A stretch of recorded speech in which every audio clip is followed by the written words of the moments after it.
Okay, we're live. Good stuff. I just welcome everybody to this third episode of Awakened Conversations. I'm speaking today with Rob De Salle, and he's based up in Sligo, isn't it, Rob? That's right. Yeah. Yeah. Hey, Jerry. How's things with you? I suppose, I came across Rob through the Mandate Free Ireland Facebook group, and I was very interested in some of the stuff he was doing with regards to protesting and rallies in the Northwest. So, and that kind of movement was called Northwest Rising. So, I thought at that time you were doing some very interesting stuff in terms of building momentum week to week in what you were trying to achieve there. And I thought actually that's the type of thing that might work at that time. And I suppose more recently I've come across your we the people.ie site. So you're publishing written content, and also more recently Caint Saor podcast, kind of free speech podcast. Yeah. So that's the background. I suppose we'll jump into it. I suppose we can start more recently, Rob, if you want, in terms of what you're up to at the moment. Yeah. Well, that's Caint Saor. Obviously, is Irish for free speech, so it's a free speech podcast, and we're uploading it on we the people.ie. Now, it's a group effort. There's a bunch of people who sort of formed a committee, Okay. and so I think I've conducted about 4 of those podcasts, and a few of the other guys have done a few other ones. But we've had some good guests, like the guys had Thomas Sheridan on the last one, and the one before that with Dr. Vincent Carroll, and right, okay. The Irish Git was on the first one. A lot of people might know him. Yeah. I suppose, I mean, that when I first met you or came across you, I suppose I was trying to get the word out for these rallies we were holding, and it was like throwing water at the wall. And that's the sort of traction that people are getting because of the internet censorship. So I think when they pulled back the restrictions, a lot of people naturally started working on those networks and those communications. And that's something I've seen. You've had a very successful formula at that. You've had a bunch of different. You're using a bunch of different platforms to bring people together, and like it's really, really important. But one of the things is like we're going to grow those networks, but they're going to be separate. They're all echo chambers. I hate saying that, but unfortunately, and there might be big echo chambers, there might be powerful echo chambers, but I think unless we do something in the physical world, those people who have the potential to come to wake up and realize and smell the coffee, we're just not getting to them, but what do you find with the groups you run, Jerry? How is censorship?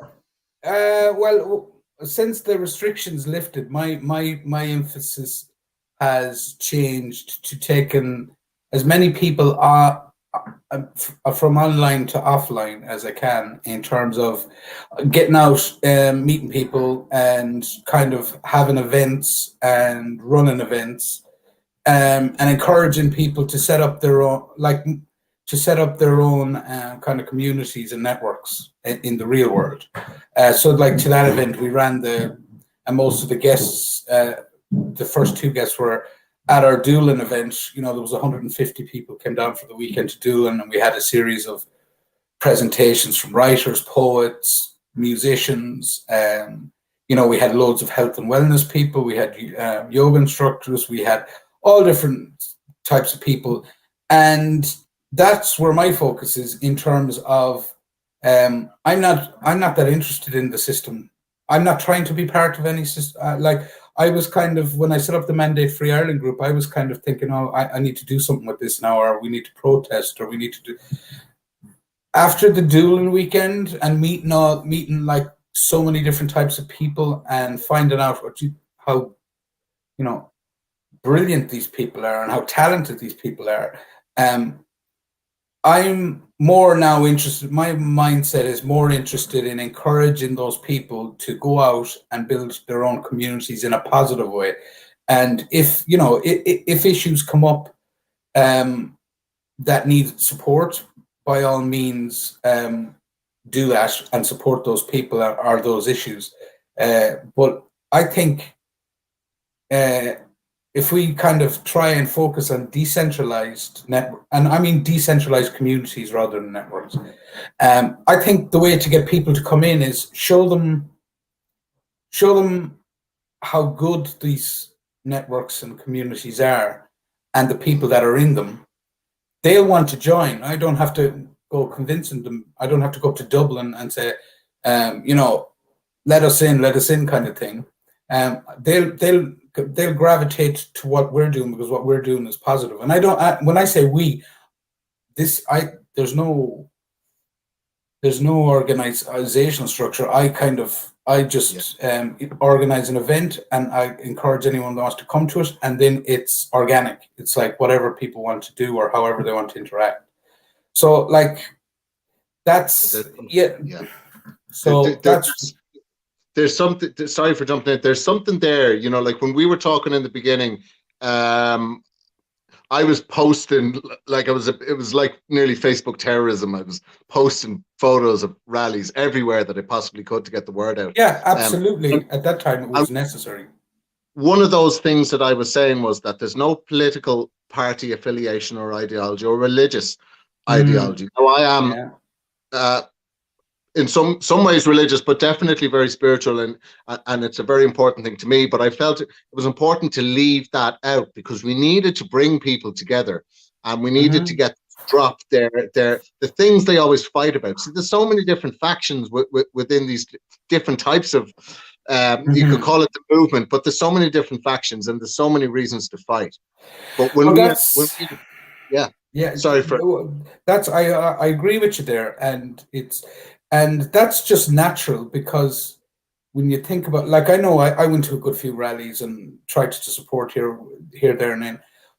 But what I found myself, personally speaking, I was gravitating to the negative all the time. I felt like being attacked, or I was attacking people, or trying to attack people based legitimate concerns about what the government were doing, and elites within our society. I'm not in any doubt that there are people that are working against us on that front. And I think you're right about the religion. But what I noticed as well from any people I meet is most people are spiritual. There's a spiritual element to the movement. Any groupings of people that I've met, it might be a traditional spiritualism, like, in your Catholic Church kind of stuff, but there's definitely a spiritual element to the number of people that I've been meeting, and it's probably been the same for you as well. Yeah, absolutely. But there's also that Christian element, and that's another reason where there is a lot of conflict, because pagans hate Christians and Christians hate pagans, but they actually, what those two groups need to realize is that both believe in good and evil, and the principles of good and evil. Both believe in karma, essentially, or in Christian religion, it's you'll reap what you sow. And we both have a very serious common enemy. And besides, we share all the same holidays, but those groups need to come together. And that's when you were talking about that decentralized thing.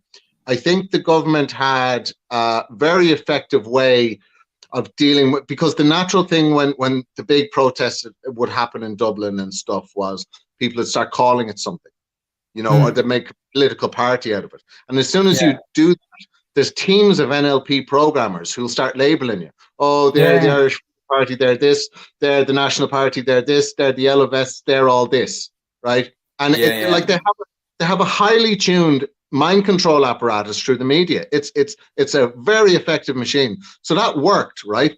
But people reacted, and instead of doing that, they kept it decentralized. And in different counties, people would just make a public challenge, and they'd come out and they'd do something physical. And what I found when I first did it, people from all over the country started getting in contact and Yeah, offering. So those networks are there, and if you keep them decentralized, if you keep the manifesto away from the table, if you keep the thing that separates people away, keep the religious doctrine.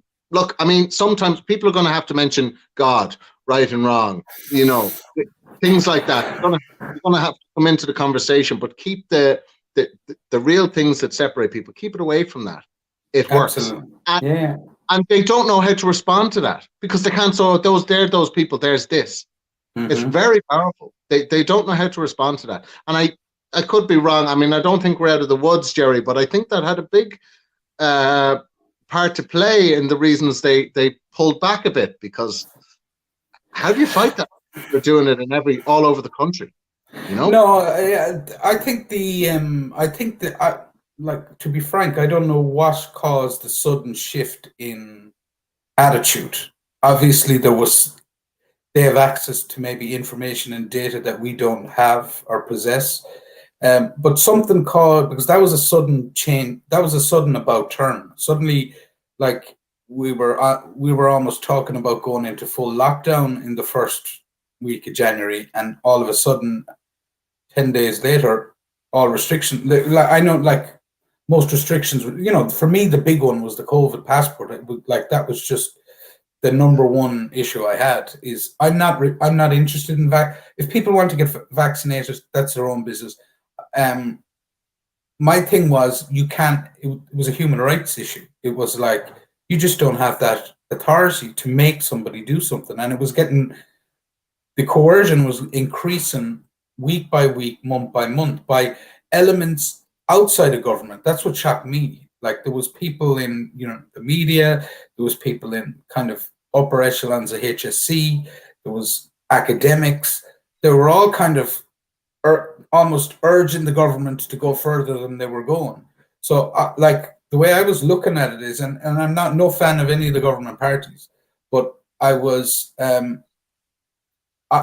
certainly got the impression that for some reason the government, and I mean Micheál Martin and the Fianna Fáil element maybe, rather than Leo Varadkar or that kind of crew, something caused them to have a real about turn in what they were doing. And I don't know what that is, but I'm like, when that happened, I says, right, this is the opportunity to start building offline now, because you never know how, like you, I'm not under any illusion that some of this stuff could come back.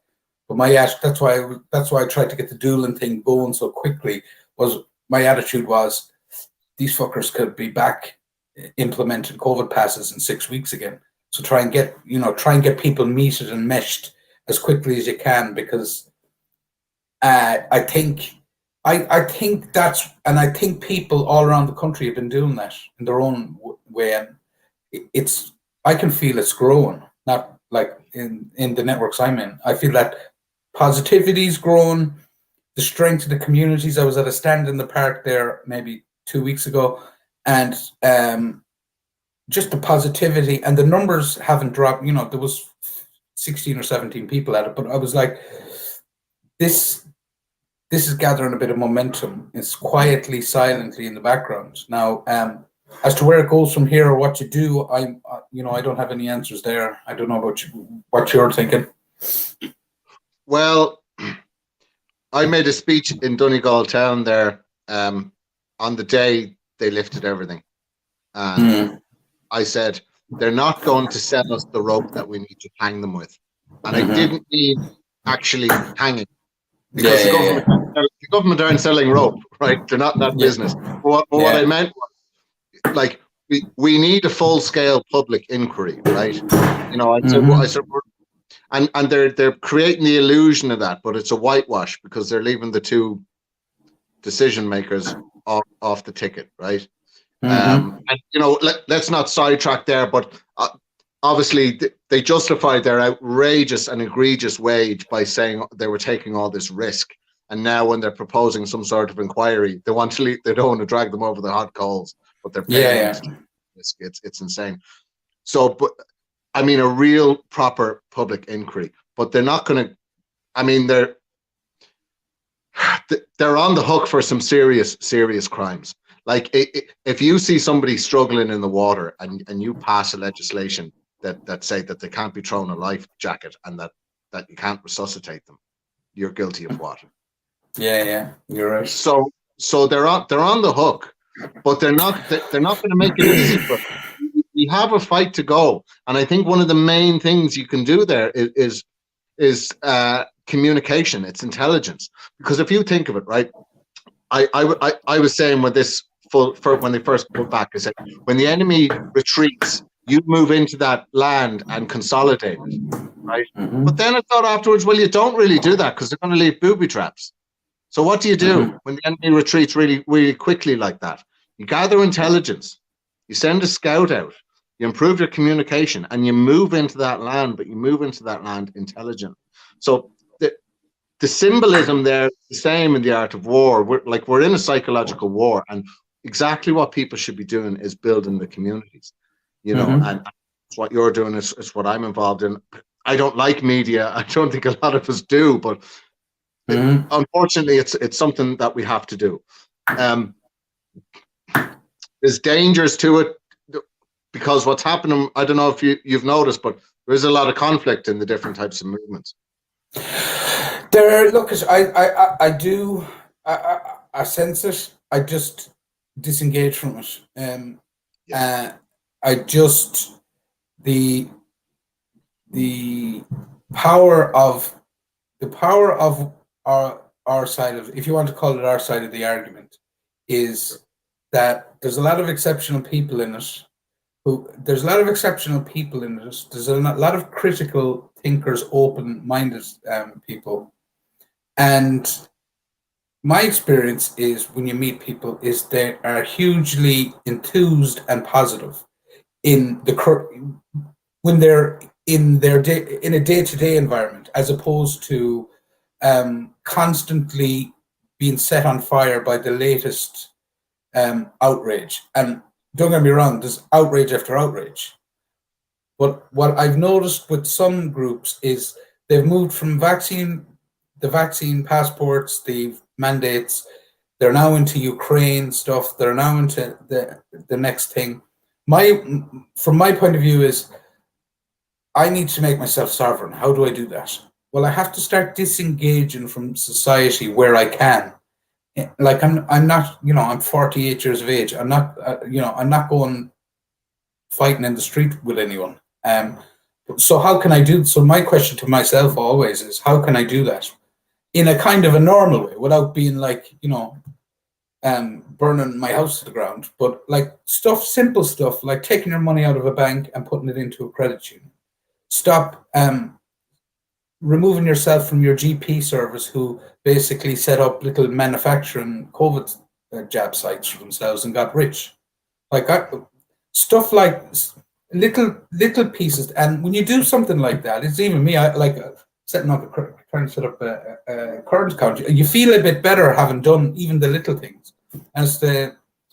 And what I've noticed is talking to a lot of the people who are much further down the track with some of the stuff they're involved with in terms of self-sustainability, and really thinking outside of the box and getting themselves off the grid.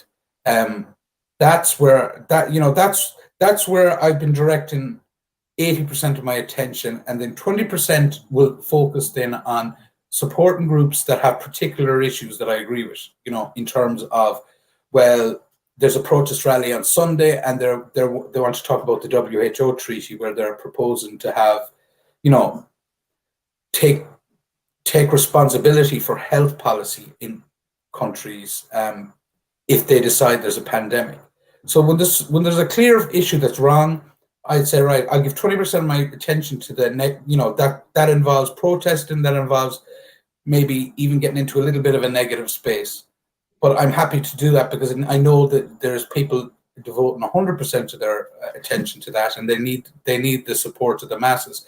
But I think the majority of personally speaking, the majority of my attention needs to be focused. I can't be talking about what a great world it'll be if I'm not doing anything myself to create it. So that's what, and to that end, I'm going to visit a couple who are living off the grid in Connemara tomorrow. Last weekend, I met somebody that bought a house and set up a rescue farm and has, self-sustaining business and self-sustaining kind of chickens, garden, and is way much more down the track. So those type of people are just inspiring to be around for me, and they need to be supported. And when I say create a network, I'm thinking like the way my head would work. It'd say, well, that lady's in Galway and I'm visiting this couple in Connemara. It'd be great if they could talk to each other or, know each other there, and they build a little, and they build their own little thing out. And then that's a community that you want to be involved in. You say, gee, Max, look what these people are doing. That stuff, when you're shot, that light attracts people. So, and that's kind of my feelings on it, because I think I'd be interested to get your views on what you think is going on post. How, I know there's been attempts to get the different groups together and all that kind of stuff. I'd be interested in how you think that's going, and you probably know more about it than I do. Just you can hear me okay? My screen is frozen, but I can see you perfectly. Yeah, I'm still coming through okay. That's okay. That's well. You see, as you mentioned there, that WHO pandemic treaty they're moving into consolidate power at a European level. Now, obviously we can't gloss over the whole, because obviously Micheál Martin today said that the emergency powers would be lifted, right? Which really is brilliant, and hopefully he follows. Oh, you dropped off there. Apologies for this now. I'm just moving the screen. Yeah, hold on now a sec. Is that working okay? Yeah, you're grand. You dropped off there. Yeah, so I mean, it looks like if he honors what he said, he would honor. And by the way, who organized that petition that was put in? Which petition? I'm not sure who organized that, because I was quite shocked, because it's definitely going to happen, because he said it's going to happen at midnight tomorrow. So what I would say is, what I'm curious about is, there's been a serious amount of media pressure and HSE pressure for the last 2 weeks, trying to basically extend it. Yeah. So whoever did, I didn't follow out too closely, because I actually assumed they were going to extend it again.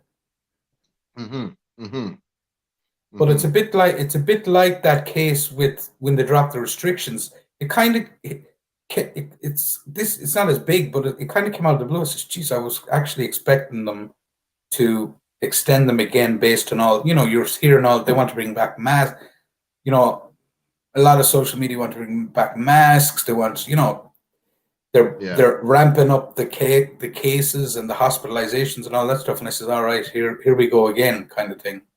Yeah. Well, I mean, I think it's brilliant, and it's to be celebrated, and props to whoever organized it, right? But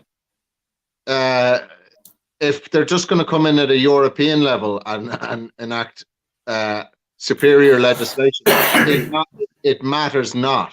So sometimes they'll score an own goal on themselves and go, oh, look, I'm so good. Look what I did. I lifted the legislation. We listened to the people. Yeah. They're still guilty of all the things that they did. No.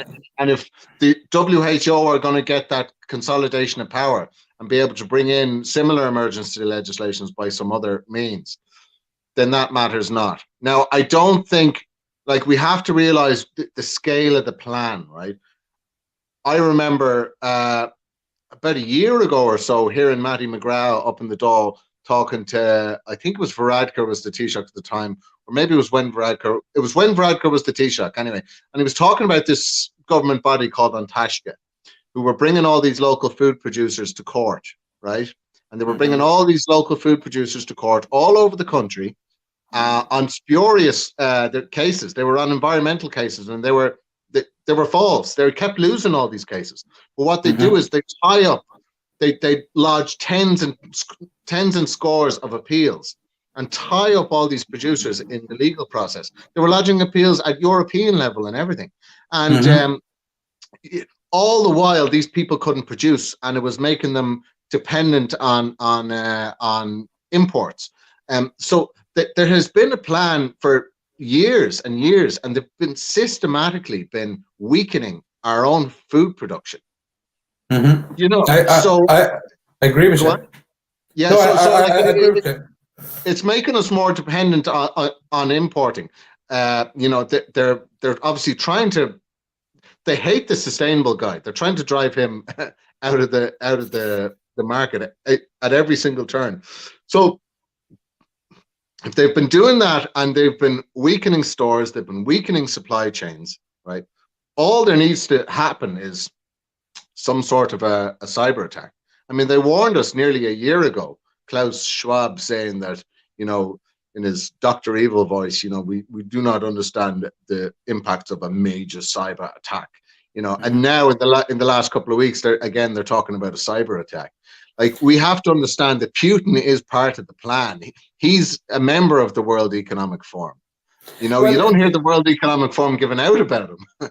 No, you know? But here's what I would say on all of that stuff is, I think it's better. I think you're onto something there. I think we need to focus on the bigger picture now in terms of how we invest our energy into things. Because, like you say, the emergency legislation is grand, but it's all moot if you suddenly give more of your sovereignty away to an organization like the WHO. That just makes, you know, no sense to me. Now, what I would say is, I'm not, you know, I tend to try and see the best in someone, even if maybe it's not there sometimes. But I genuinely think some of these politicians don't understand the big picture, and they're you know, they have consultants, and they have this, that, and the other vested interests advising them on stuff and saying, "Oh, this is great, this is the other," and plus, well, they can't blame us if it's a WHO directive or something. You know, there'll be that little bit of that thinking. So what I would say is, and that's one of the reasons, like, we're doing a presentation with Lawyers for Justice on Saturday, and they're going to speak directly about the WHO treaty to a group in Galway, and one or two other things. But, like, that's where I think, if you have to focus on something, I would focus on not giving away any sovereignty, any more sovereignty, and start then trying to claw back sovereignty we've already given away, not just during the pandemic, but all through a series of treaties with Lisbon, you know, European level treaties and that kind of stuff. So that's where, you know, I think the sovereignty thing is what people are waking up to, is they're starting to understand, Jesus, I'm not free. Was I ever free? Do you know, this kind of... Yeah, brings me to something, actually. A few of the guys in We the People have started a bit of an initiative about the 39th Amendment. Do you know about the 39th Amendment? Yeah, this is the housing thing, is it? Yeah. Where the private property. Yeah. So we're conducting they had a public hearing in Kilkenny there last week, and there's one tonight in Cork. You know, because we have a committee, and there's guys based all over the country. We're having one in Sligo on Tuesday, the 12th of April, at the town hall, 7:30 p.m. And who's doing that? And who's presenting, or how are you facilitating that? Is that lawyers, or is that a group? Is that kind of group? A group getting together. Basically, I mean, I'm doing the one in Sligo, but I'm going to approach all the local politicians. They can all come and speak. Like, people have to realize that what's actually this is coming for everybody. Anybody who owns property or wants to pass that property to the children when they pass, or dreams of one day owning property, need to realize that right is under attack. And you know, Tracy O'Mahony there has brilliant videos and documents out. She did I've seen it. Real in-depth research into it, and anybody can go and find it there. But like the public meeting is to engage with the public. It is to bring those people in who and let them have their say. And that those local politicians need to come and answer and need to come and say what they're going to do to stop this.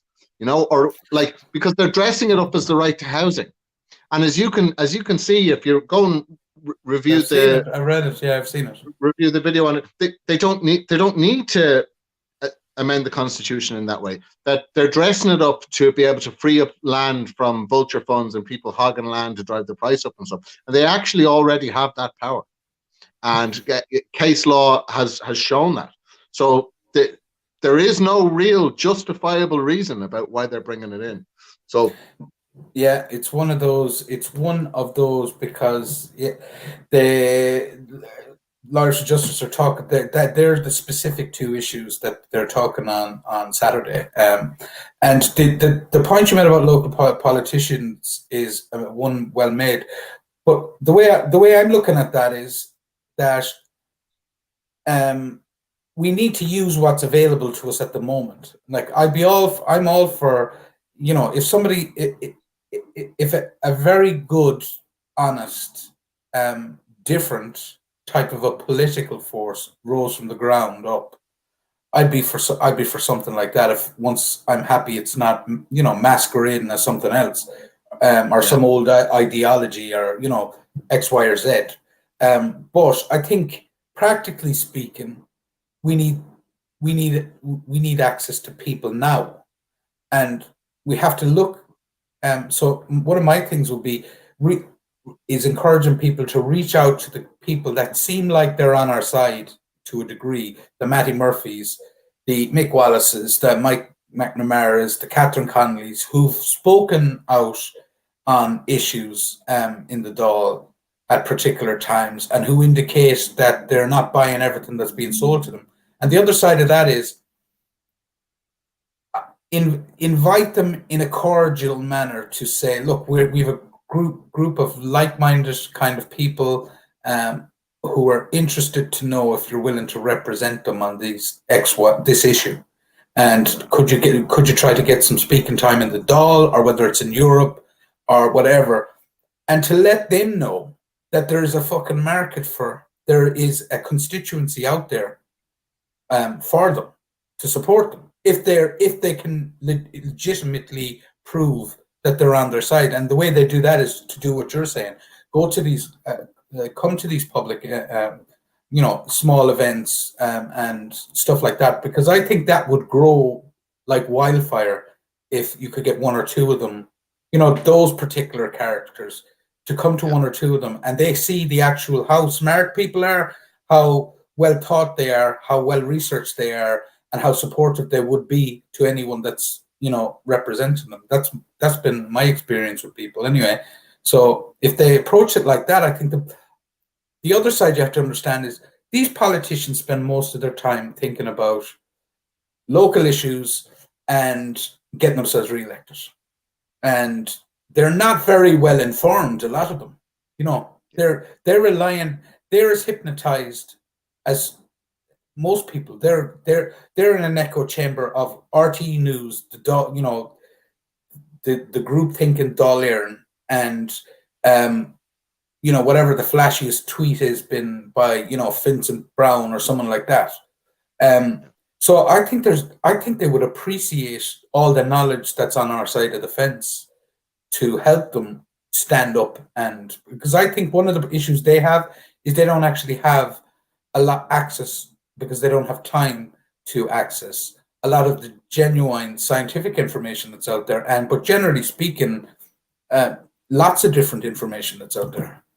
Yeah. So, well, there's a lot there, Jerry. There's a lot there. I mean, it would be great if some sort of super mythical, non-corrupt political party arrived, and they didn't have a whip system, and they had some sort of a manifesto that was going to unite people and rather than drive them apart.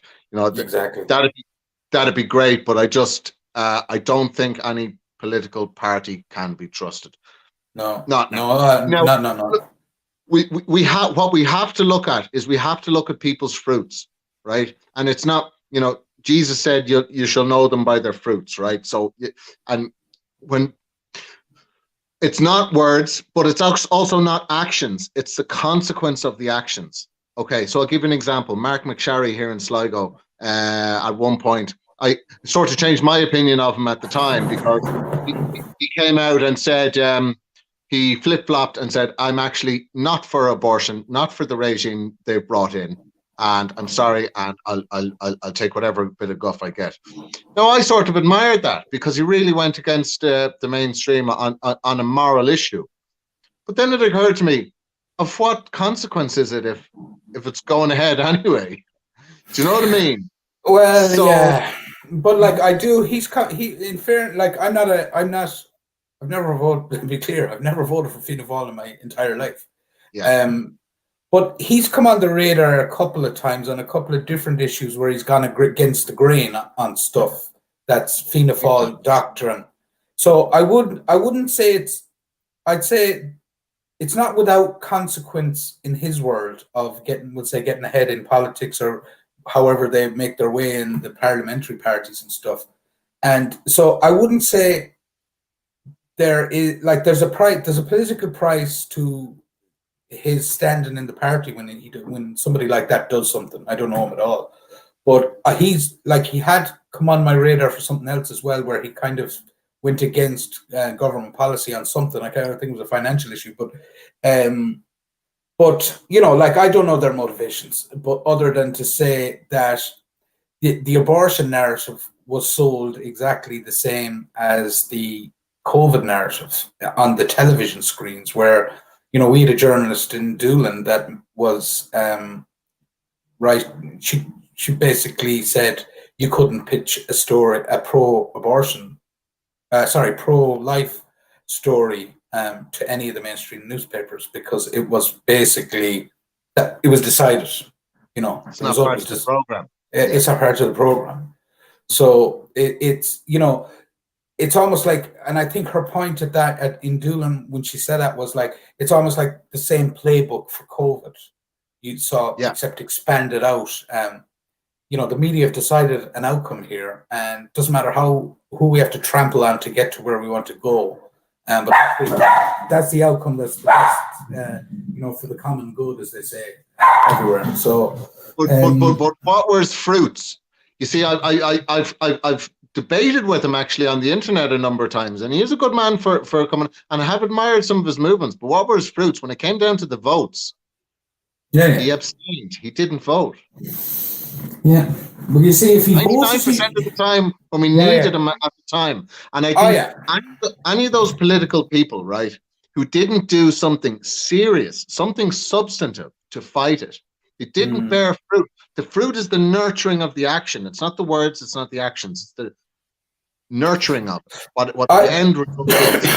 I think any of those people who didn't do something substantive to fight it, their political careers are over. They're not going to get re-elected. Now, there's a massive part of the population that is sleepwalking. They're sleepwalking into just going to the alternative. Any independent that pops up, Sinn Féin, whatever the case is, they're so disconcerted but they don't know what way to vote. They're just going to go some other way. Mm-hmm. But I think we need to support the people who bore fruit, who did the right thing when it mattered, who spoke at the right time, and we need to get people to run as independents. Now, it's not me. I'm not going to run as an independent. I made too many enemies with local business people terrorizing them on the internet and stuff like that. So it's just. Look! I don't agree. I agree with you there. But even running independence, that's another 2.5 years away. So the way I'm looking at the world is going to be decided one way or the other before that. That's the way I am. So I'm just being I don't practical. think they can let it go. I agree with you. I don't think they can let it go to another election without some sort of change, some consolidation of power. Sorry.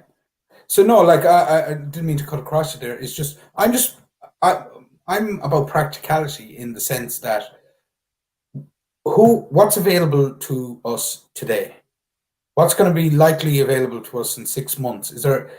It's going to be the same group of people. So it's not the ideal bed you can lie in. And by the way, I'm all for a raft of independence running on like some sort of freedom or return to sovereignty platform. I think that would be. I think there's a huge appetite. I wrote about this recently, and I was basically saying there's never been a better time to start a political movement in the last 100 years, as long as it's framed and it's on a solid foundation. Is my thing, is that if it's going to be just some version of Fianna Fáil or even Sinn Féin, forget about it. We already have that. Yeah. So don't, and it's not going to get anybody on board. I don't think, anyway. I like where you're going with this. What do we have? I mean, I've said it numerous times, right? But my father taught me when I was a young man, Rob, when the chips are down, you have to work with what you have. But in order to do that, you have to do a little stock take. And what do we have? Exactly. What do we have? Well, I would say we have very little. And I include, like, I wrote it was like a call out of Mattie McGrath, Catherine Connolly, and who's the other one I mentioned? There's another independent TD, name escapes me.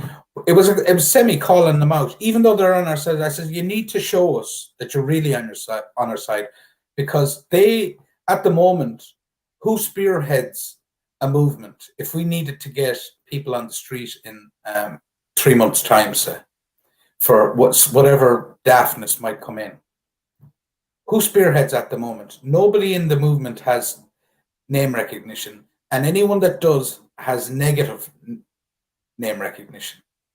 Yeah. So when I'm thinking about this, I think is you need to sit down, Mattie McGrath, Catherine Connolly, and the McNamara dude as three independents, and it doesn't really matter what constituencies they're thing, and say, can you three people in Dáil Éireann agree to attack the government on freedom principles of, your own bodily sovereignty, your own freedom of speech, your own freedom of movement, and guarantee that these things are not going to come back in again.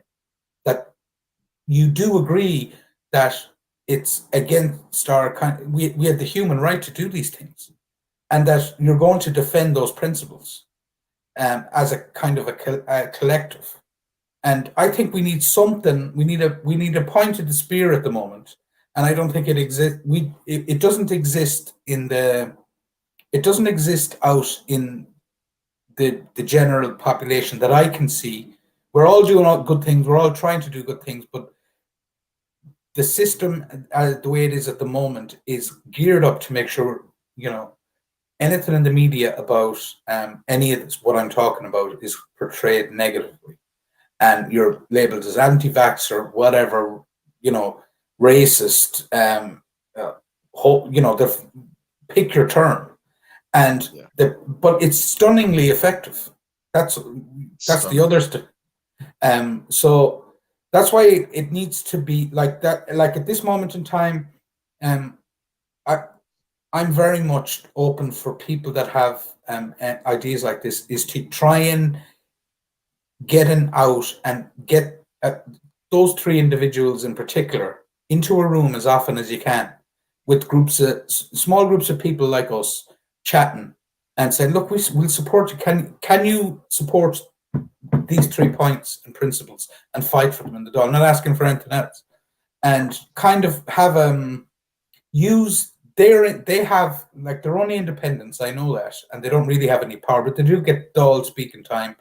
And they do occasionally kind of get media attention. So my thing with that would be use that as much as we can. If people then want to roll in behind that and set up their own political movement or start sourcing people that might be candidates in elections and stuff, that's great.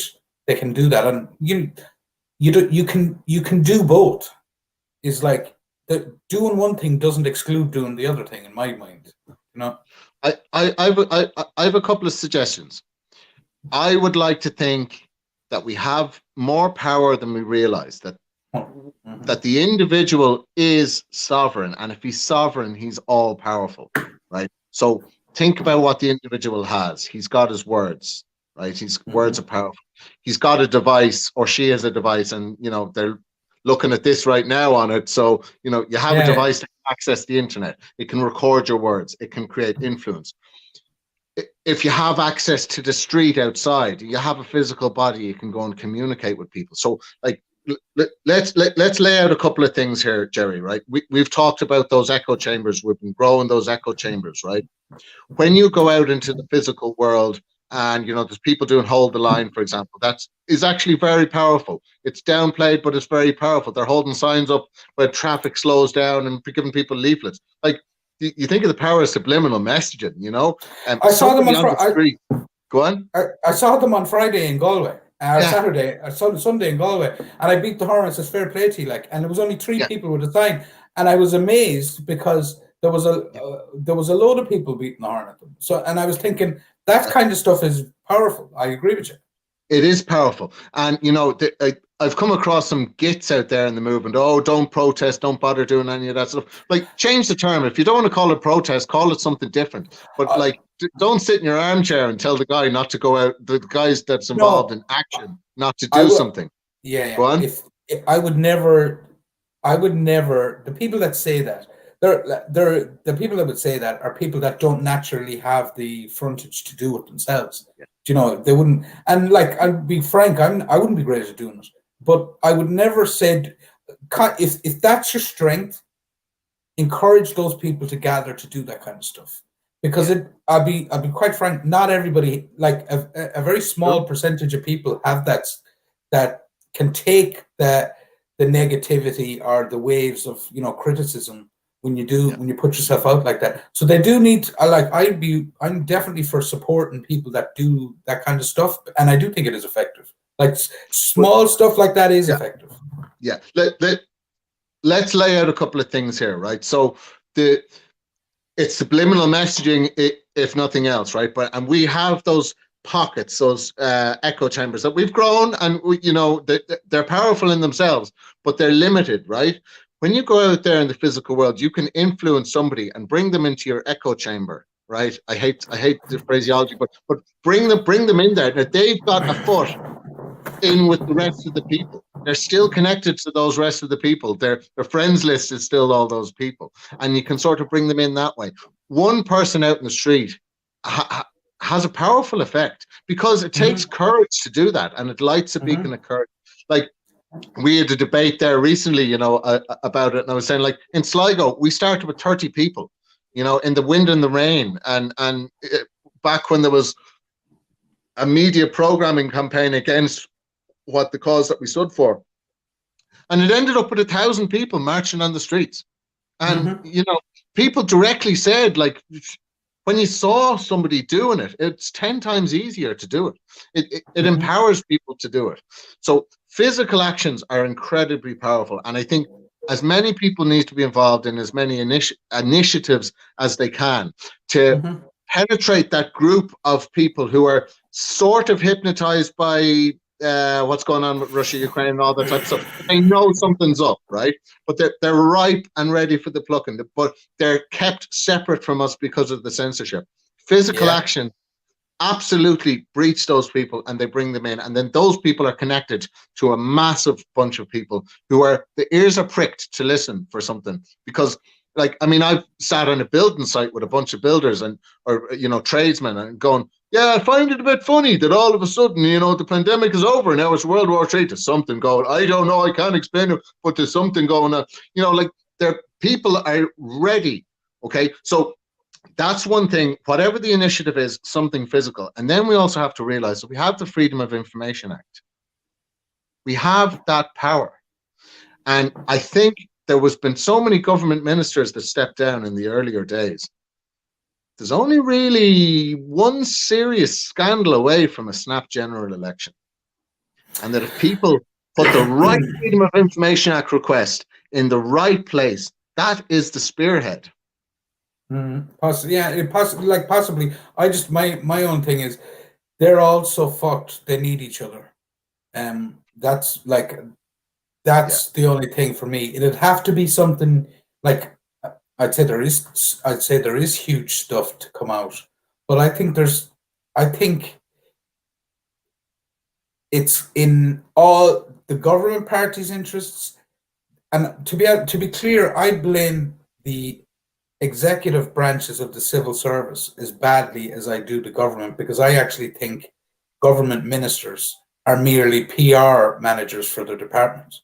They just come out parting whatever their department is pushing, or there's very little pushback. I think the tops of these, like that, a couple of thousand civil servants, your government ministers, and a cheerleading media, an academic sector, and big and multinational sector, they're a cabal together.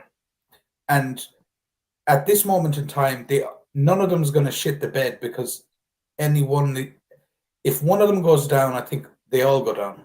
Like, I think the media, like, if the government go down over something, the media has to immediately go down, because they basically championed the narrative for 2 years.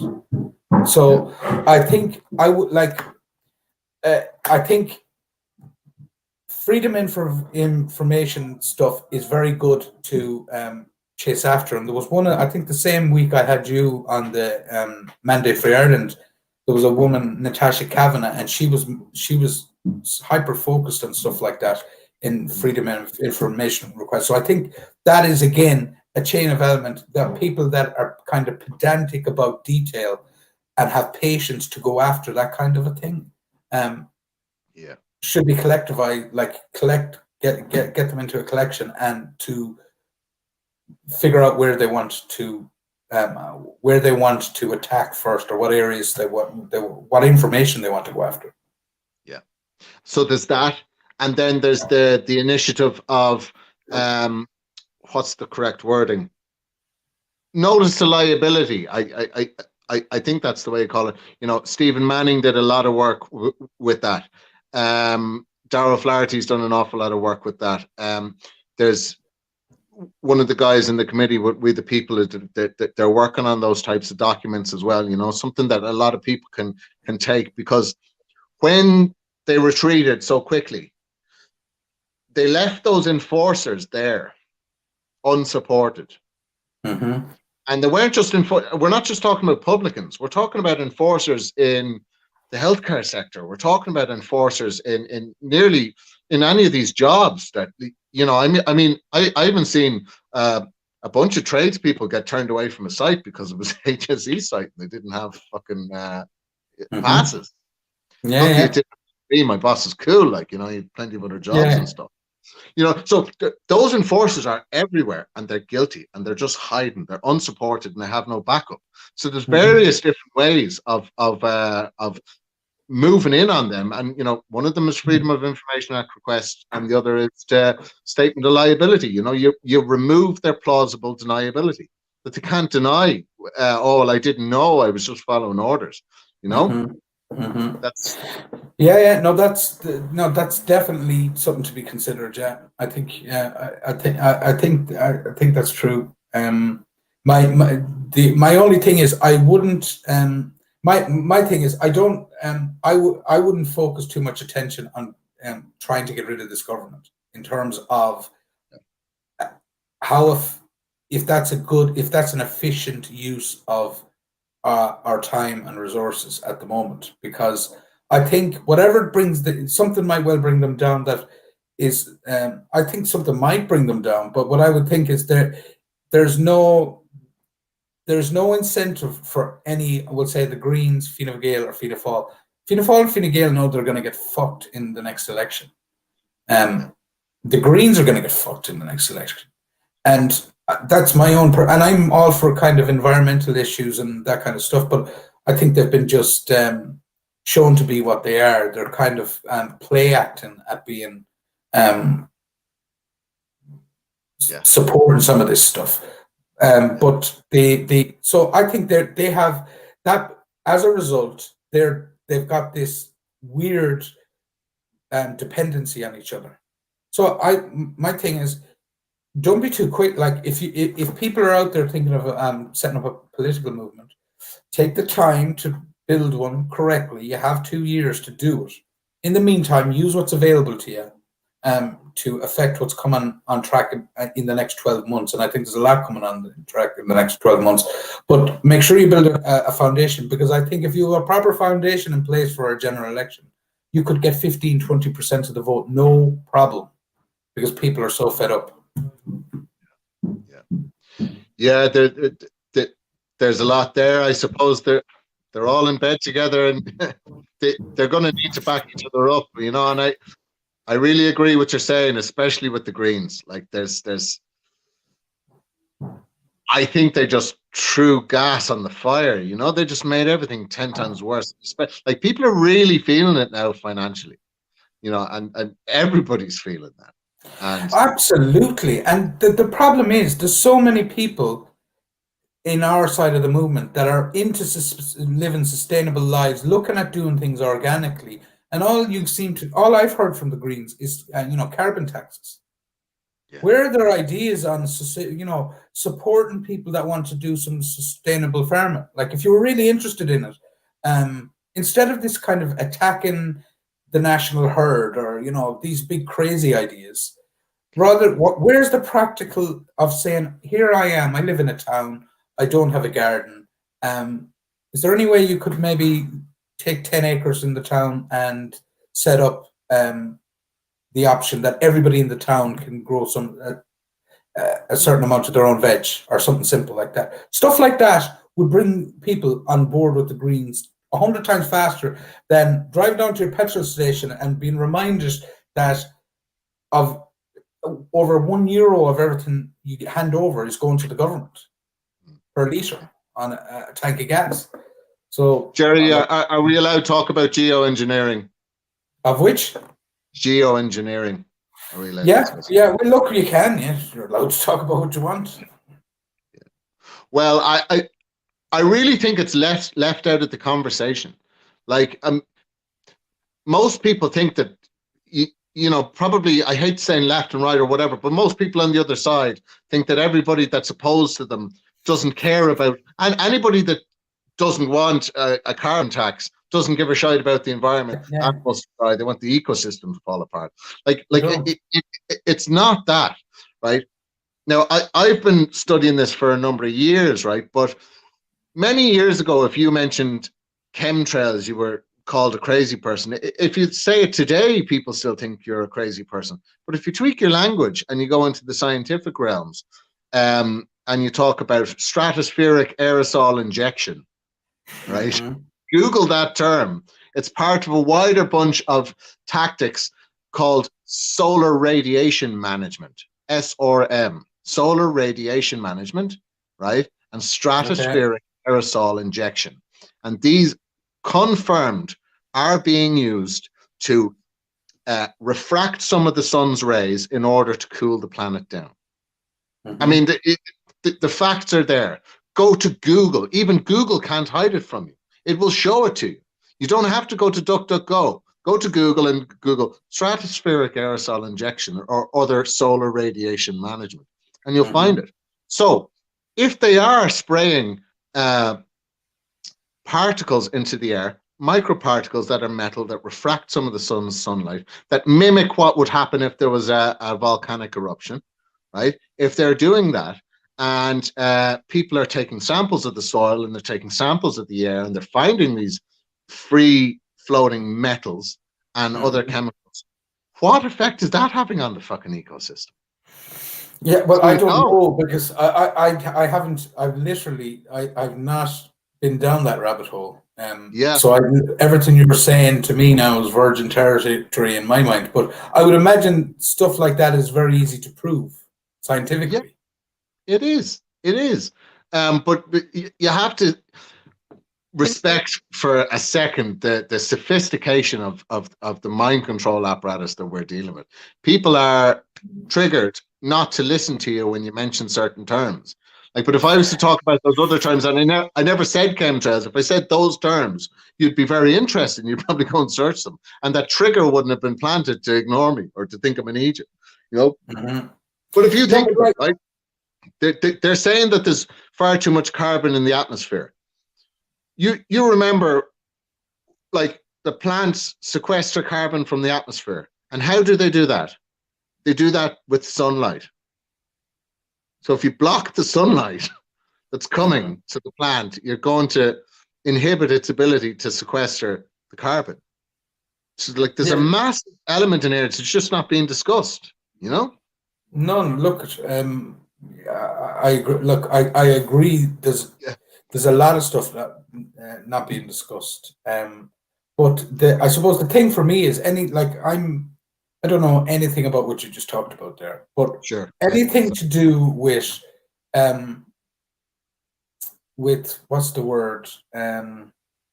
Man-made interference with nature, willy-nilly on a grand scale, like we've seen with vaccination, COVID vaccinations, or stuff which the types of stuff you're talking about.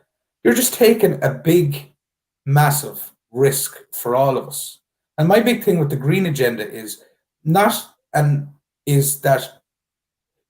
you're looking to pay for all your ideas from the people that can least afford it all the time.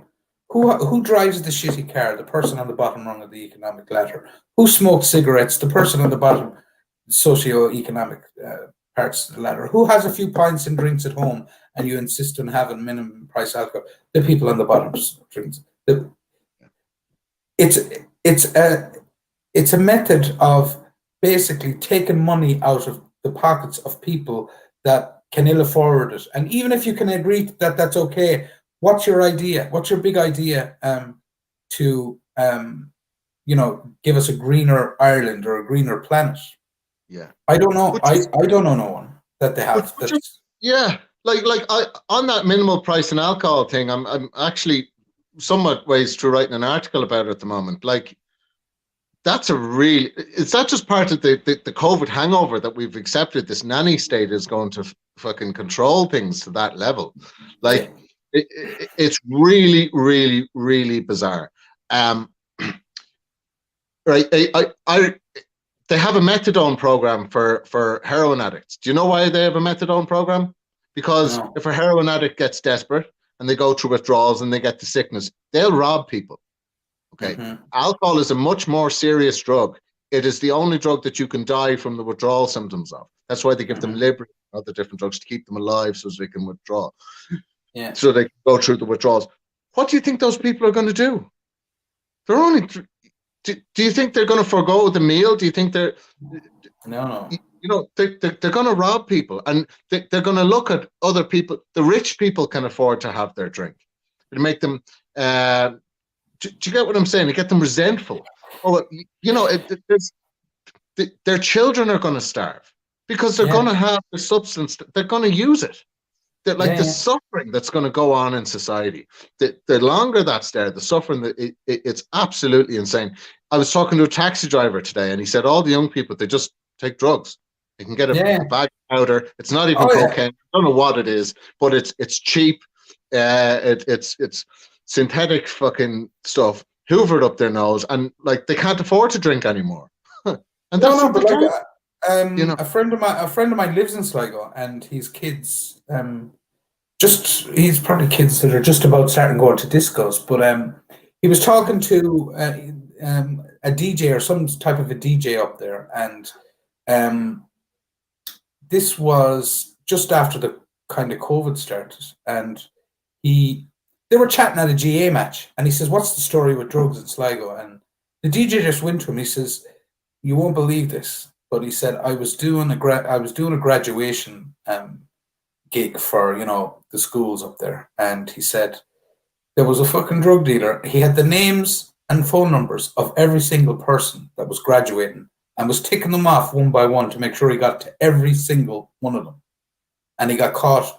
He got caught with $3.5 grand in his pocket at this graduation gig. Now they got him, or whatever happened to him. I don't know what happened to him, but it just showed to me that's the mark. Like it kind of backs up what you're saying. Is alcohol was probably our generation, my generation's drug of choice, if you know what I mean. It was I never much came into contact with the kind of drugs, marijuana, cocaine, that kind of stuff. Now, I wasn't traveling maybe in circles that you would have found it. You would have probably found it easy enough. Don't get me wrong, but it's definitely the case where they're priced out of drinking alcohol in a pub, and you can you can have the time of your life for 30 quid. That's the way they're looking at it. Yeah, the taxi driver said this is the law of unintended consequences, but is it really unintended consequences? Like, who thought it through? Well, no, I don't think any of these people think this true, because when I think of especially around the people that are affected, they know who the people that are affected are going to be. They have reams of people, advisors, studies, and yet they still come out and the people that are affected are already struggling with are struggling in their lives, and they were probably people that drank in a pub and were priced out of drinking in a pub, and now they started drinking 6 cans at home at a weekend, and now that's still not good enough, because we still need to hit you more. And it's the same with the diesel. It's like, you meet all these people saying, "Oh, it's grand," and they're buying their big electric cars now, and they're really says, "Oh, well, we all need to go electric." Well, the guy and the girl in the bottom of the ladder can't afford to go electric, and they're stuck with their 12 or 14-year-old car, and that chews through diesel. So, it just tells me that you don't really you say you care about greens or an environment. You don't do anything practical with that 500 million, we'll say, that you're getting in tax, and say, look, here's what we're going to do. We're going to dedicate 10,000 acres around the country to people to grow their own food and subsidize it, and they can pay 40 or 50 euros a year for the honor of doing that. None of that kind of thinking. And the fact is, if you lift a certain, Dr. Jordan Peterson often references this, scientific studies prove it, right? That, I don't know what the reference is, but you'll find it if you quick search, you'll find it. If you bring people out of poverty, they begin to care about their environment more. 100%. Even in terms of pollution, drop the carbon emissions, drop the cow farts thing. Like, even in terms of pollution, people start to care more. In terms of growing and everything like that. Mm-hmm. They start to care more when they're not worried about where their next meal is coming from, or how they're going to even have a drink, or fucking smoke a joint, have a release from all this suffering that's going on. When that worry isn't there, or how they're going to pay their bills, they start caring about building their environment and their community and the things that are around them. But just on one thing you said about what they're not doing anything with the money. All that extra money that's being generated by the minimum alcohol pricing. Mm-hmm. All that extra money, right? Yeah. Obviously, you would assume the government is going to use that, and they're going to put it to maybe helping alcoholism or drug addiction counseling or homelessness or anything. You know who it's going to? No. The manufacturers. Diageo, Heineken. Yeah. Yep. They didn't even have enough forethought to direct it and put it in a little side pot and actually use it to help. They're giving it to those guys. What kind of a relationship between drinks companies and government? Like, it really is bizarre. There's no forethought, or there is forethought, and it's just as sinister as we suspect it is.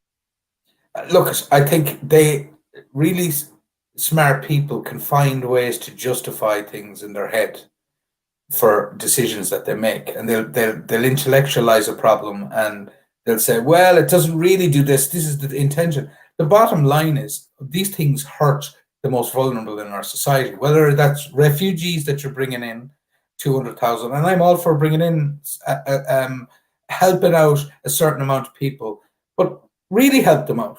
It's like, if you're, you can only help, we can only help a certain amount and give a certain amount of people certainty. And that's what I say is, if you're bringing one person in here, tell that person they're never going to have to worry about leaving this country again. We're going to support them as they're fleeing from a country. Regardless of what you think is going on in Ukraine, you can't argue the fact that 4 million people are leaving it. And from my point of view is, if you say to somebody, come into our country, you have to give them certainty that they want to build a life, they have dreams, they have family, they have lots of things. But you can't just say, oh yeah, we'll take any. Helen McEntee came out today and said, we'll take any, there's no limits to how many people we'll take in. And my view in that is not that I'm anti-refugees, I'm pro-refugees, is we just can't give certainty to 200, 300,000 people in this, especially at this moment in time. So what drives me nuts is there's all this virtue signaling, and they don't really give a shit about the refugees or the people living here. They just want to be seen to do the right thing. They don't put any effort into putting policies that are long-term. You need a 10-year plan now for the decisions we've already made on refugees. We need a 10-year plan immediately as to how we're going to accommodate dumping 200,000 humans in one go in the country when we don't have the infrastructure in place to handle them. And that's the humanitarian thing to do, is to say, look, this is our plan. This is how we're going to achieve this. This is how it's not going to affect society. But what ends up happening, people come in, they've given out PPS numbers. Those people now are competing with the people that are on the lowest rung of the economic ladder. Yeah. And that's going to have push down wages in a climate when inflation is out of control. So you're basically getting the poorest to fight the poorest in your society. And, it drives me soft. It's really bizarre, Jerry. Now, like, politically, right, I suppose I would call myself a libertarian. I'm probably more right-wing in some senses, although I really do agree with the socialist ideals of free healthcare and free housing. I don't think anybody can argue with that, right? Yeah, I don't think you can, but you have to look at what state is our healthcare system at right now. It's abysmal, especially when you look at it in terms of missed cancer diagnosis, missed cancer screenings. Like, are we going to tell those 200,000 people who no doubt won't be able to just transition into working life? They may need to be on social welfare for a period of time. I hope you're not going to need a cancer screening at any period, because we're fucked for that. And by the way, by the way, while you're talking about the health service, it's the 6th best funded health service in the entire world. So one of the problems I have with the health service is we keep pumping money into it and get no accountability back. Like, as far as I'm concerned, is they're not managing the money we're already giving them.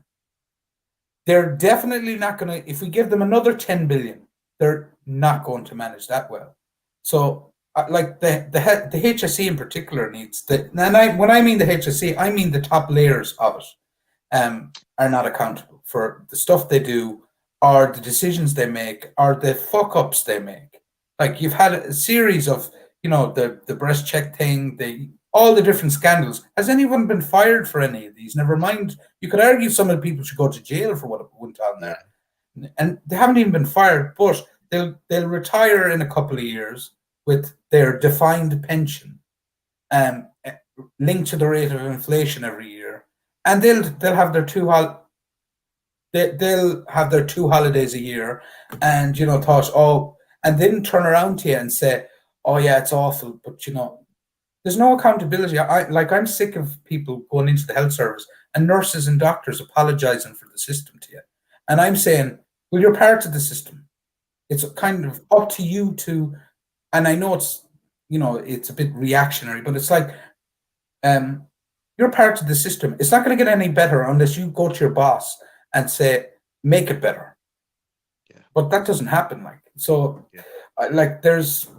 There's but again, But in terms of, I'm for a publicly funded health service, and properly funded, and I'm for that. I'm for housing as well, and I'm for having a safety net for people that fall off the economic ladder as well. But what I'm saying is, these things have to be planned, and that and when there's bad actors in either the housing system or the health system. You have to get rid of them.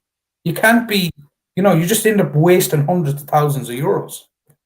Maybe that could be a good application of those, notice the liabilities of those Freedom of Information Act requests. And like we start getting the truth about the things that are going on in the healthcare system. And as a little aside, like there's kids in my daughter's and son's classes who had to sit out football because they were getting chest pains. Like the teacher should be saying that never in my bloody life have I seen that. Never, except at this one exact time. So, like, those people need to come out and they need to start talking the truth. Do it anonymously or whatever way they have to do it. They got to start shining the light on it. But, like, the other thing is, right, that's how bad the healthcare system is, right? And now we're about to put 200,000 people back onto it. How bad is the mental health system in Ireland? And now we're bringing in 200,000 people, many of which were traumatized by war zone settings. Who might need that mental health service, right?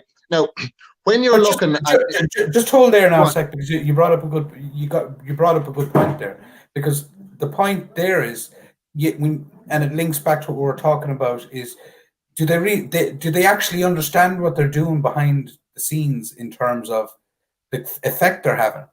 Because you could make the case is this is a perfect opportunity now to blame the 200,000 people that come in here for all the failings that are in the system by saying it's not great, but we've taken in 200,000 people here, and you have to understand X, Y, and Z. I think they'll use those. I think they'll use those refugees to make that excuse. For the failings, like whether it's in housing, whether it's in health, whether it's the fact that, suddenly a guy working in a bar, working a cash job that was maybe getting 10 or 12 euros an hour, is probably getting 6 because he's competing with people that are desperate for cash. So, like it's what you're saying there is kind of, you're on the right track. Well, the thing is, when it comes to a really difficult topic like immigration, right? Now, in Freemasonry, now I'm not a Freemason, right? But you can get some of those teachings online. If, Manly Palmer Hall, MP Hall, has hours and hours and hours of lectures on the internet teaching about Freemasonry, and I found it very interesting, right? But in the symbology of the two pillars, they're called Wacwin and Boaz, and they run concurrently inside every human being. And they're the pillar of mercy and the pillar of severity. And the two energies, it's creative and organized people, right? It's male and female energy, right? But if you look at an issue like immigration with too much mercy, you're going to bring in way too many people. And you're going to bring in the wrong people. You're going to bring in extremism. You know what I'm saying to you? And that's exactly what we're doing. If you look at it with too much severity, you're going to betray your conscience, because there are people who need humanitarian help and they're going to be left outside. So it's about the balance, and we're in a place, it's totally lopsided. There's no balance, and the reason is because it's part of the strategy. You're right, there is an archetypal strategy to it. Use that balance, use that force within people, and stop people from making the counter argument. And I think people are self-censoring. That's a big part of it, because when you come out and you make those arguments, you're going to be labeled, and it'll provoke a reaction. But we are self-censoring, and we're afraid to talk about immigration. Do you know what I mean? Because we're going to be labeled. Yeah. Well, I'm not I'm not I don't consider myself a radical in any sense of the word. I think if I was talking the things I talk about 10 years ago, nobody bat an eyelid, because most people were on the same page. But there's this kind of empty chamber of this vacuum of noise that's being fed through us, whether it's through social media or news, as being what the consensus on a topic is. And it's not the actual consensus if you're out and about in the world talking to people. So with stuff, in particular with refugees, I want anyone that comes in here to have the best experience they've ever had in terms of us as a society trying to help them, and I mean help to get them on their way to a job or a family or a life. But you can't do it for the volume of people that you're talking about doing it for. They end up having a bad experience. You end up having a bad experience. You end up having the people fighting with each other, whether it's over a job, whether it's over housing accommodation, whether it's over differences in our social, the way, you know, are culturally different. Like, one of the great joys of protesting for me over the last year has been getting to know, it's been the first opportunity I've really got to know the Polish community in Galway, because there was so much, I don't know what it's like in Sligo now, but down in Galway, if you're organizing anything, you're going to have a load of Polish and Lithuanians showing up. That's guaranteed. God bless. And the reasoning for that was they know what a communist authoritarianism looks like from their personal lives. They're not just reading about it in a book. So they can see when stuff like, you know, vaccine passports and restrictive movements and all this stuff, they recognize that for what it is. The first steps towards an authoritarian state that controls your behavior as much as it can. And they reject, that's why so many of them come out. But one of the things is, I think we that influx of Polish and Lithuanian is a vibrant part of Irish life now. And we probably didn't, as a people, integrate or make a lot of those early visitors as welcoming as we should have, because we'd never had the experience of people wanting to come here to live en masse in the history of Ireland until basically 1997 or 8. So what I took from that is, we all learned through that process, and what I'm seeing now, that they're a rich part of Irish society.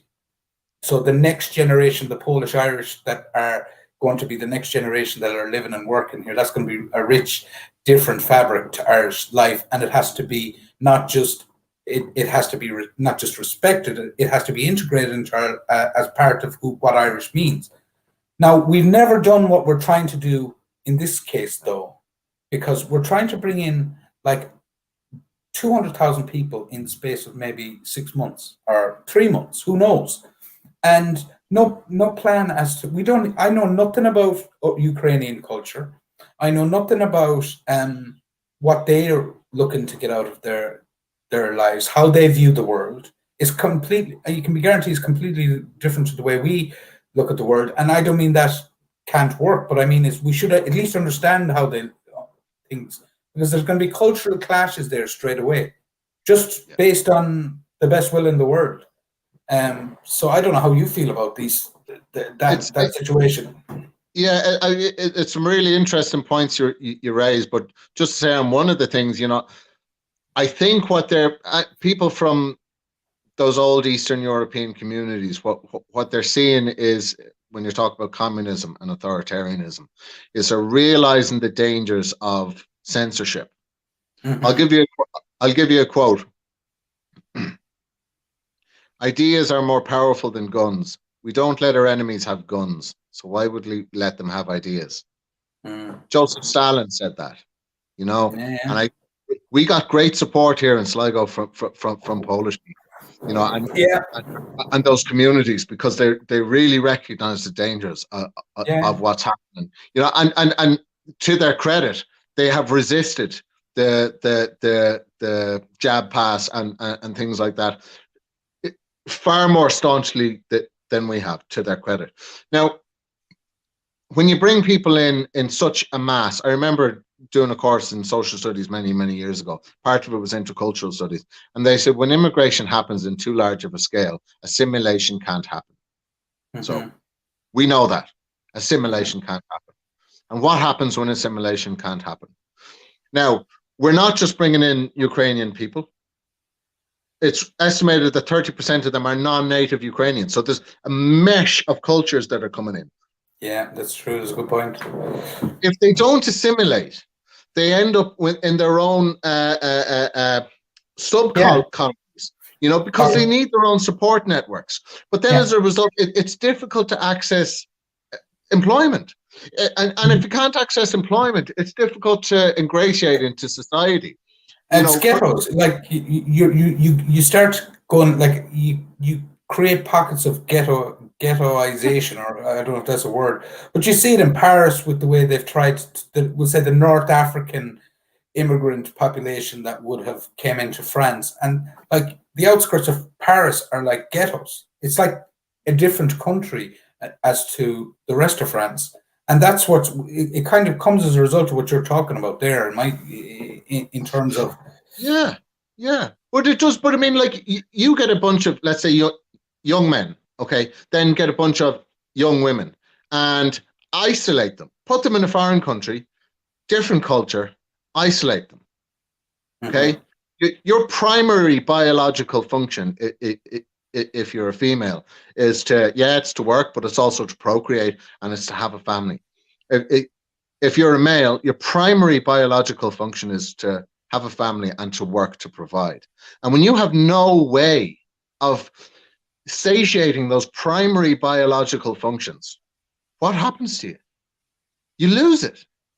You lose your, there's a study with rats that, like, if you put a rat and isolate him for ages and then put cocaine there, he'll just take the cocaine again and again and again. But if you get the same rat, or whatever, a rat, and put him and let him do rat things, he won't go near the cocaine. Do you know what I'm saying? We've a broken fucking healthcare system, and we're bringing in 200,000 people in a way that they cannot assimilate. Like, those people need to be able to meet prospective mates. They need to be able to start a job, to look at buying a house. Well, it's next to impossible now, but to maybe get a car and get on the road and start working their way up through life. And we're not doing them a service by no. And we're doing a disservice to an already aggravated native population. And I mean that as all of us that already live here. Like, basically, we need 100,000 housing units this year. Yeah. This year, we need them now, based on what the government tells us they want to do. Now, what are they saying? They're saying take them into your homes, or house 500 people, as they've done in Lisdoonvarna. They put 500 people in a hotel in Lisdoonvarna, and it's kind of being cheered. And my thing is, you're creating a ghetto there, because you have no. That's double the size of the town, number one. And number two is you have no local infrastructure to support bringing them into society, and as housing and different stuff comes along. So that's the concern. And so what you're saying then is, as things get worse, as things that's like a hotbed of bad things that could happen in that kind of a ghetto situation. And that we've seen the kind of desperation people can go to in those circumstances. They end up getting abused. They end up getting working in not safe environments. They'll do basically anything. They'll turn to crime. They'll do anything to try and survive or get out of that environment. So you have to provide some sort of plan. I think the government think these people will all go back to Ukraine. And if that's the way they're thinking, I think they're barking up the wrong tree there. I think the people, there was a desire to get out of that country before the war for a lot of people because of what was going on inside its borders. And I don't think we know a hell of a lot about what was going on inside. It's truly going on inside those borders. But it seems to me there's a hell of a lot of people that wants to get out of there. And I don't think I think 80% of them won't want to go back anytime soon. Yeah. I have this sort of mystical notion that there's a big need to suppress the Irish people, because I somewhat have a bit more of a pessimistic view on what's going to happen in the future. Maybe I read too many prophecies. But all the ancient cultures have predicted what's happening. And they predict it in different ways, right? But not a lot of it works out good. Yeah, and I agree with you. sometimes it looks like we're in lockstep, and it's inevitable. But I'm a firm believer of the wild card, right? That Okay. the deck of 52 cards represents life, but there's jokers in every pack.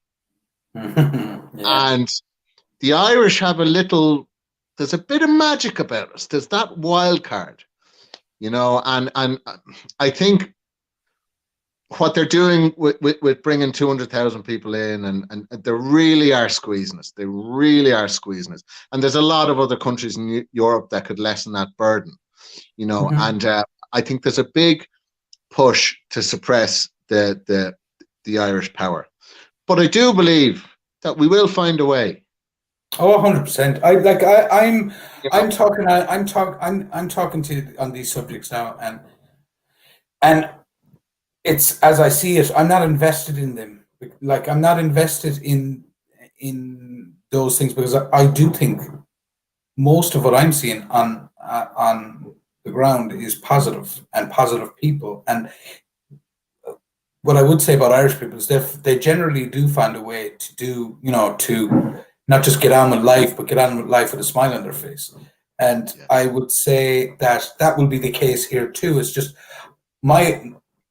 while talking about all of this, is my only concern is there's so much going on in the world at the moment, so much uncertainty, so much war, so much stuff we don't know whether we can trust what we're watching on the news. We don't know what is there, 5D chess being played by all these people. Depends what rabbit hole you go down, really. But my thing is, there's so much uncertainty, is that we have a duty when we open our doors to people, to really give them the full Céad Míle Fáilte. You're part of our country now. Here's how you get on in our country, and we're here to help you to do that. Now, if half of us are sinking while we're doing this, that's my only concern, is that we plan it, prove we can do it on a smaller scale, like 20, 30,000 refugees as an example, and say, prove we can do it, assimilate, and by all means, take more in after that. But don't risk it. Don't shove all your chips into the middle of the table on one hand of cards. Like, it's but look, we'll see how it goes. But and I have no doubt that, to your point, there is something a little bit special. I was watching something, a TED talk, and this guy, you've probably seen it, but they did this study on what people in the world contribute the most to the world. And it wasn't a financial thing. It was like a feel good charity, all this kind of stuff. And the crowds were all guessing blah, blah, blah. And he said Ireland came out on the top of the charts on this particular thing. And this guy wasn't Irish, or he wasn't anything to do with it. And I thought, there is something in that, because we have the history even of the, if you go back into history, and our monks and our scholars leaving the country to, go to whether it was the spread Christianity, or even the spread of knowledge back in the 5th, 6th century, like, there was that impulse of the Irish even back then. So I do think there is something in the spiritual side of this place that we live. Yeah, absolutely. And Sligo, I won't digress, but Sligo has the highest concentration of ancient ritual sites in Europe. Oh, really? I didn't know that. Yeah, it's really dense. They're everywhere. So there's definitely something in the landscape, and they're all over Ireland. And most of them are not known about. They're known locally, like that, but a lot of them aren't really recognized or documented. But there was definitely something about the land here, so that we really do have that power. But just on something that you said, with the island of 1,000 welcomes, but we are a broken people right now, and like, a lot of us are traumatized over what's just happened. Yes, and that's the thing. You have to look. I remember talking to a friend of mine during one of the lockdowns who he was quite depressed, you know, and I said, when do you feel most like this? And he said, when I meet friends and family and they're talking all positively, and I have to fucking put on a smile. And he teared up, and he had to pretend. He was traumatized. He had to pretend that everything was okay, and that really got him. And I noticed that after the first lockdown, there was a massive, when the restrictions were lifted, there was a massive wave of suicides, because people were broken, they were demoralized, and they had to go and pretend everything was okay now. And you know, we're sort of in a weird situation now where that's happening on a mad scale. Everything is lifted, and it's just lights. The world is okay now. There's some other problem, and we're all fine. And Saturday nights are the usual thing, and materialism, and let's just all go back to. People are broken inside. People have changed, and you know, if I could get a message out there, it's just that to reach out and talk to somebody. You know, reach out and talk to somebody who you think is going to listen, and try people who you're not sure of. You know, sorry. Go on. What the only thing I'd say to that is, reach. If you think somebody is in that situation, you be the one to reach out to them. I'm speaking to anyone that might be listening. You be the one, because the number one thing works two ways. It works two ways. Yeah. The one number one thing that people that suffer from depression suffer from, it's this. This is my opinion, by the way. I'm not a fucking doctor, but it's self-isolation. They're not able to pick up the phone. They're not able to walk down and knock on your door. They're not able to make the first move. So often it needs to. You, like most people in their group of friends, they know, you know, if you grow up with somebody or you kind of know somebody, you kind of know the one or two people that often you'll know the one or two people that, you know, that might need a phone call. I'm not saying to be suicidal, but they might be the one to make the first move. So like that's the only thing I would say is there are probably people in your family's life or your friends' circle that need that call, and they're often not able to bring themselves to make the first move. So I'd say, like, just be conscious of that as well, because well, brilliantly put, Jerry. And you know, I was going to say that, and you know, take stock, look around you, who's missing from the crowd, and reach out to them and talk to them, right? I have a pal. He's a hypnotist, very good friend here in Sligo, and he described it in the early days as the death of 1,000 cuts. Yes, good. Because, you know, the depopulation is the goal here, and you know, much easier for them if you just do it yourself. You know, that's what he said, and he said, like, they're demoralizing people. All these little things are like paper cuts.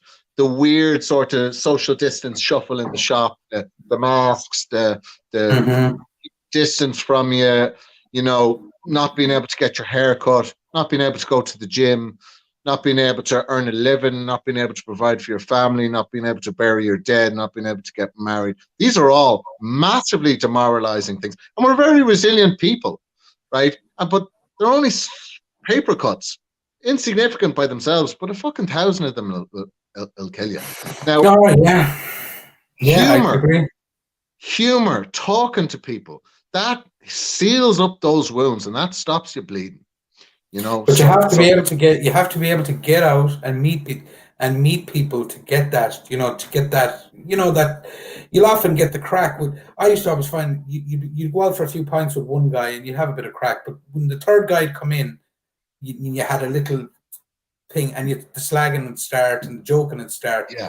The spark of community allows a lot of that to happen. Even a small, like 3 or 4 people, allows people to do that. So I think there's, you know, there's so much mental health issues, trauma coming down the track, and that's not even, forget about you and me. I'm talking about the 8 and 9-year-olds, the 16 and 17-year-olds who were locked up when we were going out to discos and drinking and doing, you know, football matches and all the social, the kind of wave of social stuff you're doing as a teenager. Those people have trauma for, like, they mightn't recognize the trauma for 10 years. Yeah. Or, you know, like there's so much in this that I think it's it might take a generation to process it accurately. Do you know? Could I ask you a question on behalf of a very dear friend of mine, young Dannon? He's an activist that's a very young man, and he's been all over the country. And he was on. He did one of our podcasts, a youth podcast, you know. And even one of the girls in the podcast, she said, like, if only not for seeing the likes of you out banging the drum, I don't know where I'd be, you know. But he often asks people like you, what would you say to the young people? Because they really got betrayed, like, you know. I think the thing is, it's not what you say, it's what you do. And I'll give you an example. It is going back to the weekend in Doolin. So we had Aidan Killian, the comedian. This guy has been going around to people's houses throughout the lockdown in every county, giving comedy gigs in people's back kitchens. And so when I say there's exceptional people on our side of it, I mean, there's really exceptional people. Yeah. So I had him, right? Now, his whole routine for 45 minutes was to rip the shit out of COVID and restrictions and the whole lot, right? And now I had all my family at this event, and my dad, my brother, my sister, my cousins, all jabbed, all, you could say, all buying the narrative. But they came to support what I was trying to do, and they were, you know, they'd be cool enough that way. But I was very interested. The only time I was worried was when Aidan Killian started, because I thought he's going to really rip into COVID here. And of course, he started ripping into it. It was brilliant. It was so funny and was one of the highlights of the weekend. So, and we had a Latin musician that came on after him, different kind of vibe to the trad music scene down there, but he was brilliant. And the two of them together. And so I said, after they'd finished, we sat down to him. I said, "What did you think of that?" And my dad says, "That's the best night I've had in my life, being here this weekend." And I said to the brother, and I went over to the brother. The brother was having a conversation with my cousin, and he says, "Why don't we do something like this?" And he meant it as a kind of, why did we, this is in our village. Like my brother lives in Doolin and my cousin lives close by. So why don't we do something like this? And that's the conversation that you have with your kid, is you have to show them stuff, the life that you can have, and they'll get it. They'll get it. They'll see, they'll get ideas from them. They'll get ideas from themselves. The young generation are, like, I have sons 18, they're clued in. And the only thing I'd say to a young person is, don't let technology use you. You use technology as a tool, but don't let technology use you as a tool, because it's an addiction device. And it's probably the most addictive device. To me, it's more dangerous than any drug, because it just sucks all your attention, like 8, 10, 12 hours a day. That's the only worry I have. But what I've noticed, a friend of mine told me last night that the number one selling phone are the old Nokia. You remember the old Nokia phones, the button, the text phone, that the first wave of mobiles that come out. 10% of new mobile sales are on that device, and it's young people buying it. So I think I think young people they have access to information. They're probably using it, processing it better than I ever did. So I would say just the only thing I'd say is show them what's possible through what you do, and to show them that the physical world still has a lot to offer. Do you know? Yeah. That's really some brilliant words, and I might just maybe add a few of my own onto that. You know. Yeah. Especially with devices. One of the things in when you want to develop personally is to realize what your vices are, and like we all have them, you know. And I'm weak in many ways as well, but there's an inner dialogue that goes in, and I've often characterized it as the will versus the ego, right? And the ego actually, people always think it's going to want the best for you, and it's going to. It actually most of the time doesn't want you doing anything. It wants you, and it's aligned with what they call the 7 deadly sins, not in a religious sense, but sloth, gluttony, all these different types of things. And there's a way of cultivating will in neuro-linguistic programming training, right? Because, and not to sidetrack, but most people think neuro-linguistic programming is all about controlling other people. The essence of it is learning how to mastery of self. And one of the ways of cultivating will is, here's a little exercise. So let's say you say to yourself, you've just made a dinner, and then you've eaten it, and the pot is there, and you sit down and watch TV. There's a little inner dialogue between the will and the ego, right? The will tell you should wash that pot now while the sauce is still wet. And the ego will say, oh, just relax and enjoy yourself. I'll do it later. Procrastination, right? Make yourself get up and go and clean that. And it's only a small thing, but it's like a muscle. It's a full body workout for that willpower. It's a force within you. Or let's say you say to yourself, I'm going to go for a run at 8 o'clock, right? Tonight. Or I'll do some push-ups, or whatever it is you're going to do, or go for a walk. At 10 to 8, your ego is going to start saying, oh, it's raining, and you've had a long day. Make yourself do that thing that you're trying to convince yourself not to do. And it's only a small thing, but it's a force that grows within you. So and it's discipline. Willpower is discipline. It's the same thing, but it's something that has to be cultivated in the smaller ways. And you can apply that to devices too. And I need to apply 100%. This to myself, I often try, myself and herself are going out for a walk, and leave the bloody phone behind you, because if it's in your pocket, you're checking it the whole time. And it's a small way of injecting a bit of discipline. And like, young people need those psychological tools, because they do, because all different tips. The best minds in the world are working to addict their attention. So, like, again, if you want to put it in a soundbite, like, is don't allow your life to be defined by your weaknesses. Allow it to be defined by your strength. We all have weaknesses, but don't allow it, and we all have strengths. And often you'll find with people that have great strengths, they also have a great weakness. It's a battle to make sure, not that you never you get rid of your weaknesses completely, is that battle between your strengths and your weaknesses, that your strength is always the one that wins. If I had to live my life over again, it'd be that, to make sure that battle was always won, veering to the things that I'm good at, or I'm, positively engaged in. And hey, if you lose the battle, don't lose the lesson. Yes. I heard something today. Yeah, I can't remember. Experience. What was it? Experience is what happens when.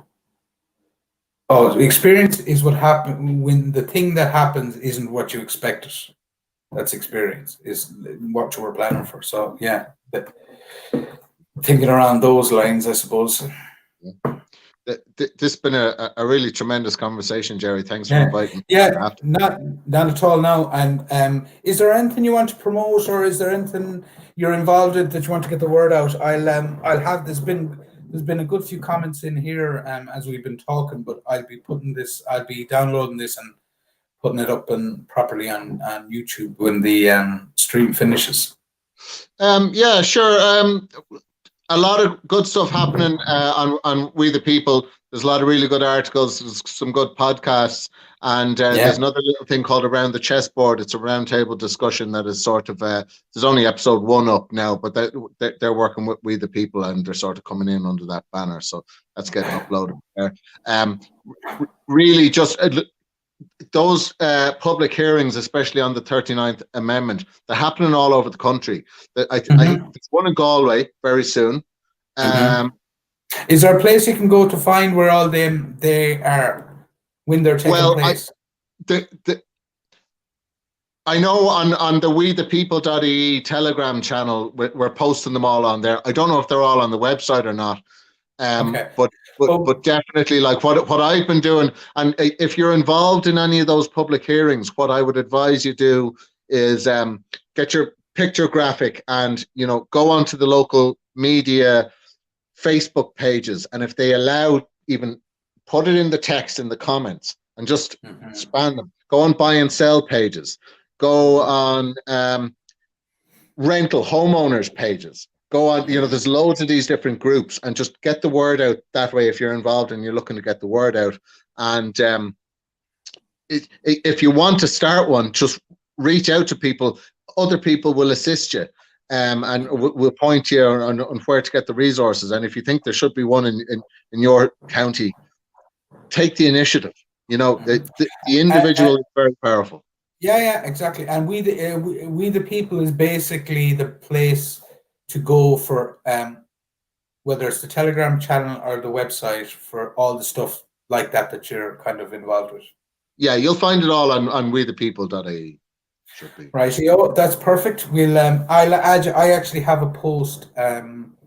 I did up a post yesterday on my own Substack that is basically a page full of useful information links for people to go to for kind of alternative sources of good information. So I'll put We the People up there. I'll put that in.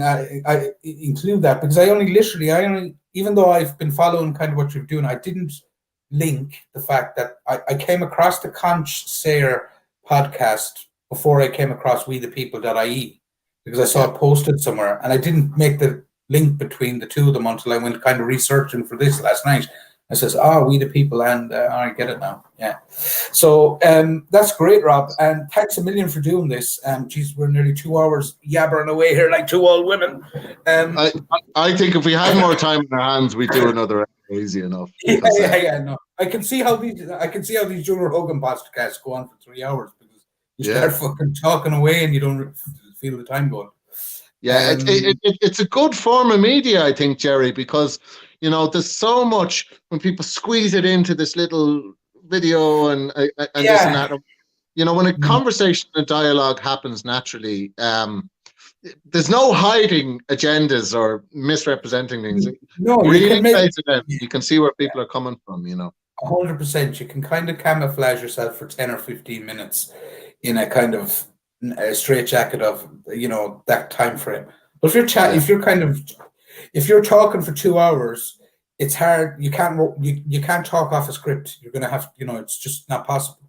So the way I'm doing these is the conversations go as long as they kind of naturally go, and that's the way, because I'm looking to get information as much as anybody else.